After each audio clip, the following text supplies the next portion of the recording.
చూడడానికి వెళ్ళినట్టు పొలవమను 10 మంది వెళ్తారు. అందులో ఒకడికి ఆ బొమ్మ నచ్చిందని, ఇంకోటికి ఈ బొమ్మ నచ్చిందని. నా కర్మ ఏంటంటే అక్కడ ఉన్నవన్నీ నా బొమ్మలే. మళ్ళీ తీరా 10 మందికి ఒక బొమ్మ నచ్చాక అమ్మేటోడు అలుసుగా తీసుకొని 10,000 15,000 అని బాంబు పేలుస్తాడు. ఎందుకురా బాబు ఇంత రేట్ అంటే కలకత్తా నుంచి తెప్పించాం అంటాడు. నాకు అర్థం కానిది ఏంటంటే ఎక్కడైతే నేను కలకత్తా నుంచి అయితే నాకన్నా మొనగాడు వస్తాడా, అక్కడ కూడా నేనే కదా.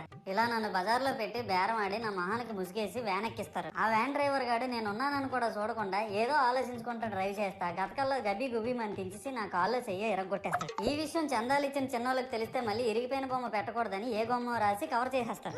సరేలే జరిగిందేదో జరిగింది, నా భక్తులే కదా కూల్ బ్రో అని చిల్లయ్యే లోపు నన్ను పందిర్లో పెట్టి ముసుగు తీసి నాకన్నా పొడుగున్నే సౌండ్ బాక్సులు 2 నా చెవులు పక్కన పెట్టి డీజే గణేష్ బ్రో అని చెప్పి నా పాటలను కూనీ చేస్తారు. సరేలే పిల్లలు కదా ఇప్పుడు కాకపోతే ఎప్పుడు ఎంజాయ్ చేస్తారు, కాసేపట్లో పూజ స్టార్ట్ చేస్తారని వెయిట్ చేస్తా ఉంటే ఆ 5 రూపాయల వ్రతకల్పన బుక్ చూస్తే అది ఎక్కడ లేని కోపం వస్తుంది. ఏరా నాకు అర్థం కాదు, ఎన్ని సంవత్సరాలు